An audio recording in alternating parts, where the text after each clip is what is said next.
Warahmatullahi wabarakatuh.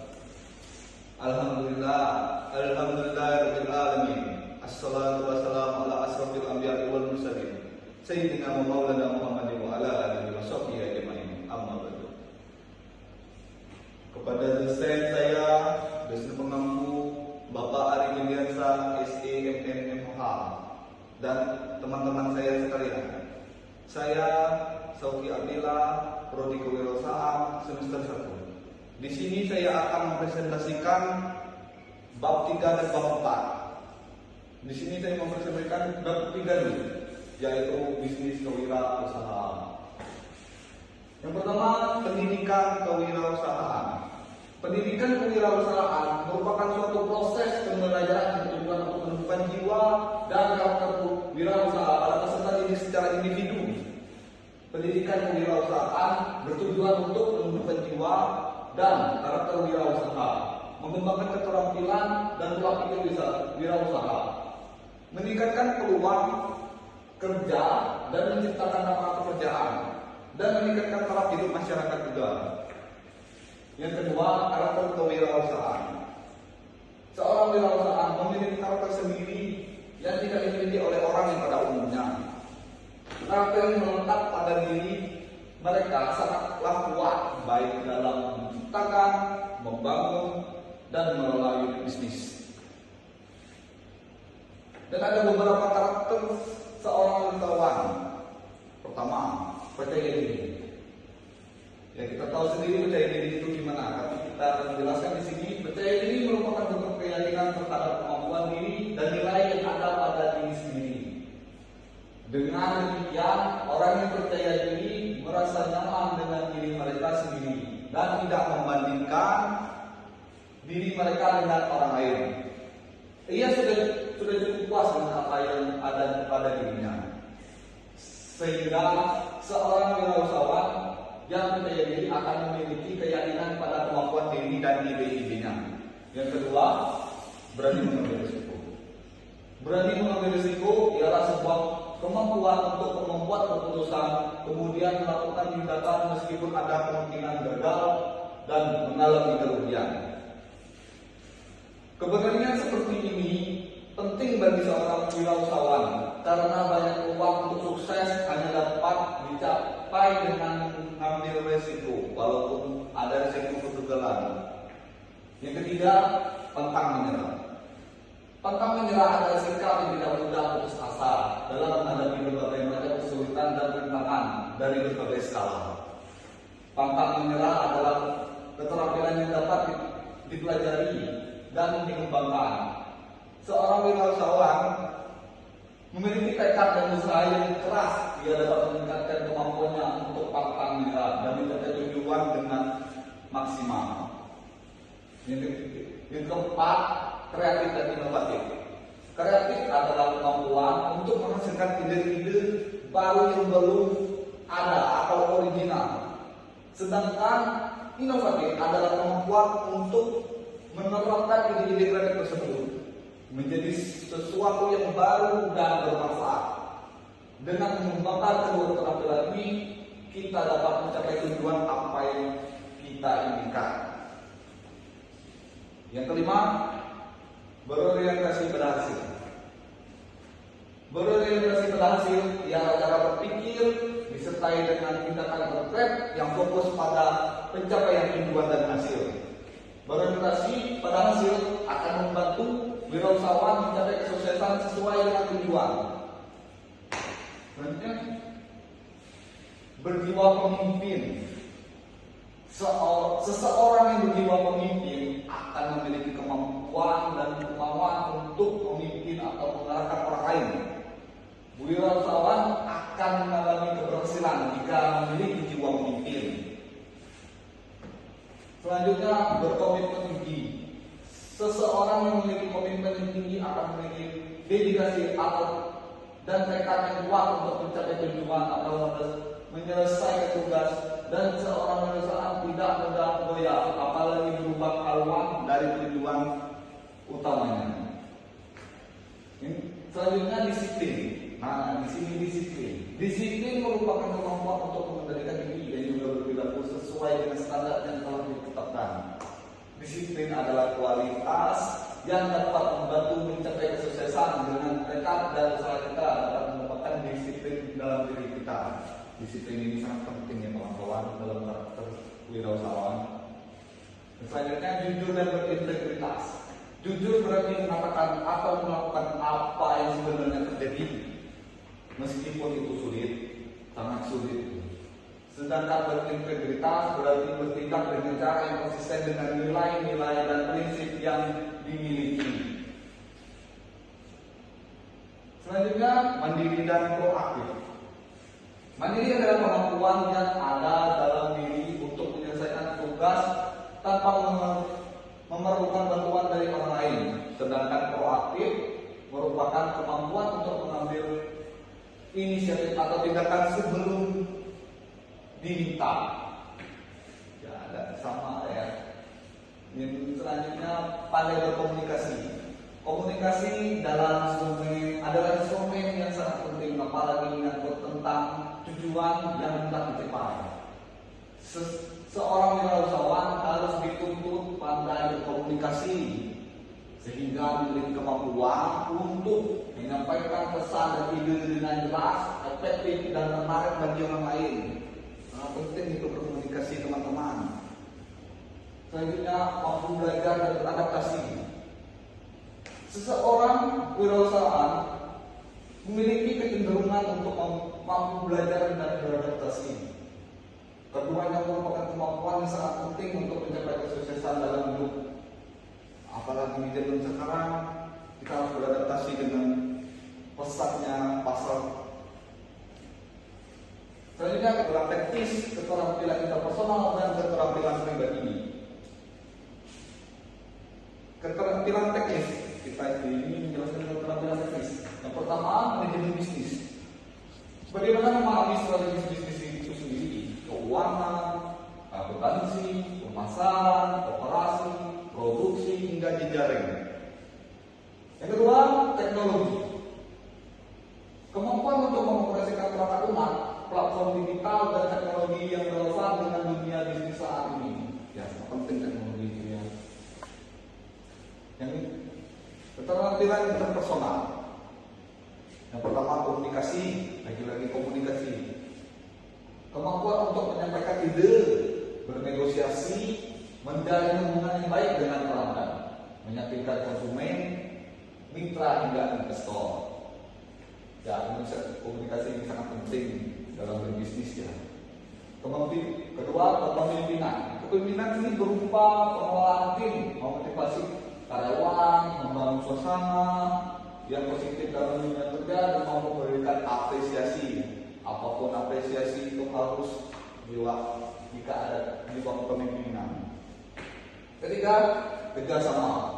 Merupakan kemampuan untuk bekerjasama dengan tim, mitra, dan komunitas dalam rangka mencapai tujuan bersama. Maksudnya, keterampilan pribadi, kreatif dan inovatif. Pertama, kreativitas dan inovatif. Kedua, keterampilan ini sangat dibutuhkan mengingat perkembangan zaman yang semakin cepat. Kemampuan kreativitas dan inovasi, perusahaan akan sangat ditentukan oleh kreativitas dan inovasi individu, terutama pemimpin dan owner dari perusahaan tersebut. Yang kedua, pengambilan keputusan. Dalam menentukan solusi, tentu saja kita harus memiliki kemampuan untuk menganalisis sesuatu, menimbang risiko, dan dengan perhitungan yang matang, serta membuat keputusan-keputusan yang tepat. Yang ketiga, ketahanan. Keterampilan ini merupakan kemampuan menghadapi tekanan, upaya terus-menerus untuk belajar dari kegagalan dan bangkit kembali dengan lebih kuat dari sebelumnya. Ya, ini seperti pantang menyerah. Sumber inspirasi usaha. Usaha tidak akan lepas dari inspirasi berupa ide-ide bisnis yang cemerlang. Ide seperti ini didapatkan dengan menjelajah ruang imajinasi yang sangat dalam, butuh agar sumber ide ini jadi.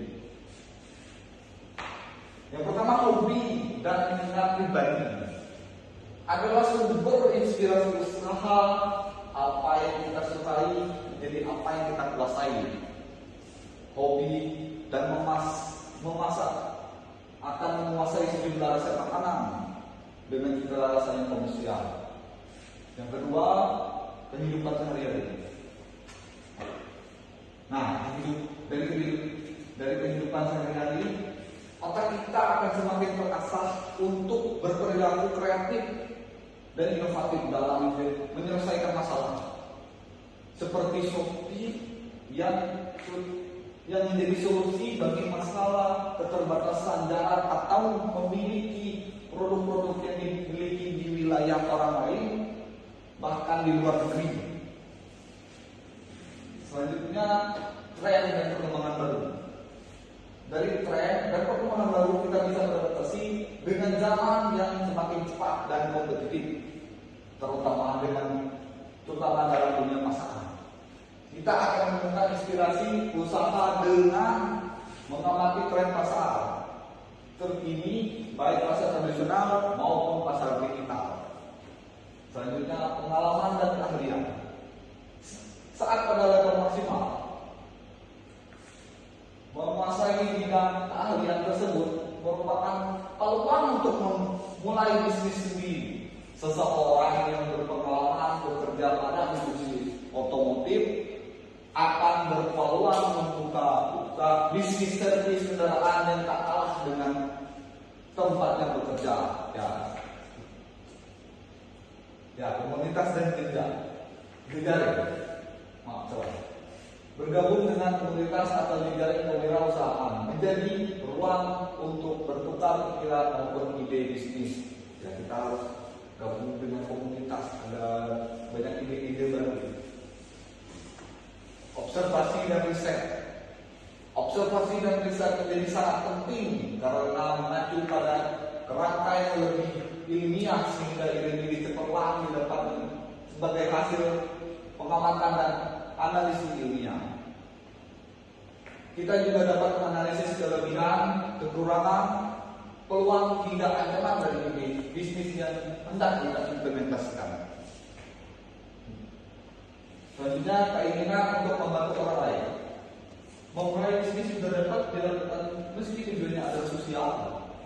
Kita akan berupaya menemukan solusi di tengah masalah sosial yang terjadi. Kita dapat berbisnis untuk melakukan perubahan sosial ke masyarakat ke arah yang positif. Ya, selanjutnya kita akan membahas bab 4, yaitu tentang keterampilan manajemen. Pengantar keterampilan manajemen. Manajemen dapat diartikan sebagai suatu ilmu dan seni yang digunakan untuk mencapai tujuan melalui usaha yang dilakukan oleh orang lain. Keterampilan manajemen merupakan kemampuan yang perlu dalam rangka melaksanakan efisien. Keterampilan manajemen dibedakan menjadi dua kategori yang utama, yaitu pertama, keterampilan teknis. Keterampilan teknis merupakan keterampilan yang berkaitan dengan pengetahuan, kemampuan dalam menjalankan fungsi serta melakukan tugas-tugas tertentu dalam suatu bidang. Analisis situasi yang kompleks sehingga dapat mengembangkan solusi yang kreatif. Yang ketiga, keterampilan pengambilan keputusan. Untuk mengumpulkan informasi, menganalisis alternatif dan membuat keputusan yang tepat. Artinya keputusan yang diambil tidak merugikan organisasi. Yang keempat, keterampilan pemecahan masalah. Kemampuan pemecahan masalah tidak dimiliki oleh semua orang. Kemampuan ini untuk mengidentifikasi masalah, menganalisis penyebabnya, mengembangkan solusi yang efektif. B. Planning dan perencanaan. Planning atau perencanaan merupakan suatu proses yang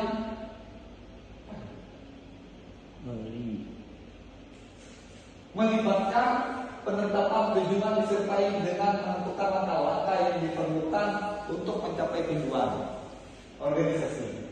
Berdasarkan bisnisnya, Perencanaan meliputi perencanaan strategis atau perencanaan jangka panjang yang berfokus pada visi dan misi organisasi, perencanaan taktis atau perencanaan jangka menengah yang berfokus pada tujuan dan berfokus pada tugas hari-hari organisasi. Perencanaan bermanfaat untuk membantu pencapaian tujuan, meningkatkan efisien, mengurangi risiko, motivasi, dan mempermudah pengambilan keputusan. C. Organisasi atau pengorganisasian. Pengorganisasian diartikan sebagai proses menata serta mengatur sumber daya manusia dan sumber daya lainnya yang ada dalam organisasi untuk mencapai tujuan bersama. Pengorganisasian bertujuan untuk pertama, meningkatkan efisien. Pengorganisasian akan membantu organisasi untuk menggunakan sumber daya manusia dan sumber daya lainnya secara lebih efisien dengan mendefinisikan tugas dan tanggung jawab setiap individu dan kelompok. Yang kedua, meningkatkan efektivitas. Pengorganisasian akan membantu organisasi dalam mencapai tujuan secara lebih efektif. Dengan pengorganisasian kita dapat memastikan bahwa semua orang bekerja sama secara terkoordinasi. Yang ketiga, meningkatkan moral karyawan. Pengorganisasian akan membantu meningkatkan moral karyawan dengan menciptakan lingkungan kerja yang jelas dan terstruktur. Karyawan akan mengetahui mana moral yang baik dan tidak baik ketika bekerja dengan struktur yang jelas. Mana atasan, mana bawahan, dan mana mitra. Yang keempat, mempermudah keputusan. Mempermudah pengambilan keputusan. Pengorganisasian akan membantu mempermudah kita dalam pengambilan keputusan dengan cara mendefinisikan garis kewenangan dan tanggung jawab. Yang kelima, meningkatkan akuntabilitas. Pengorganisasian akan membantu meningkatkan akuntabilitas dengan cara mendefinisikan siapa yang bertanggung jawab atas apa sehingga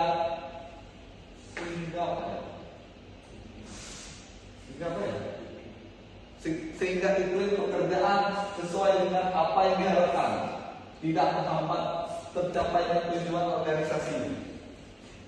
D. Actuating atau pengarahan. Actuating atau pengarahan berfokus pada penerapan rencana dan pengorganisasian untuk mencapai tujuan organisasi sebagai tujuan bersama.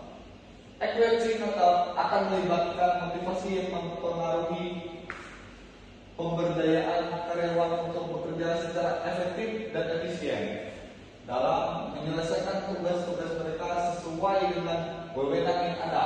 Pengarahan bertujuan untuk yang pertama, meningkatkan kinerja karyawan. Actuating bertujuan untuk meningkatkan kinerja karyawan dengan cara memberikan motivasi kepada mereka untuk bekerja lebih keras dan lebih cerdas. Yang kedua, meningkatkan produktivitas. Actuating bertujuan untuk meningkatkan produktivitas organisasi dengan cara memastikan bahwa semua karyawan bekerja secara efektif dan efisien sesuai dengan standar operasional prosedur. Yang ketiga, mencapai tujuan organisasi. Actuating akan memastikan bahwa semua karyawan bekerja sama untuk mencapai tujuan organisasi. Yang E, controlling atau pengawasan. Pengawasan adalah proses yang bertujuan untuk memastikan kegiatan organisasi berjalan sesuai rencana yang telah ditetapkan oleh organisasi. Pengawasan merupakan salah satu fungsi utama manajemen yang penting untuk mencapai tujuan organisasi. Jenis-jenis pengawasan meliputi 1. Pengawasan pencegahan bertujuan untuk mencegah terjadinya penyimpangan dari bencana. Yang kedua, pengawasan kolektif bertujuan untuk mengatasi penyimpangan dari bencana yang telah terjadi. Yang ketiga, pengawasan internal dilakukan oleh pihak internal organisasi seperti komisaris atau dewan pengawas. Yang keempat, pengawasan eksternal dilakukan oleh pihak eksternal organisasi seperti auditor eksternal, jurnalis maupun masyarakat luas. Nah, dari saya ini representasi saya yang bisa saya sampaikan dari bab 3 dan bab 4. Saya akhiri, wabillahi taufiq wal hidayah. Assalamualaikum warahmatullahi wabarakatuh.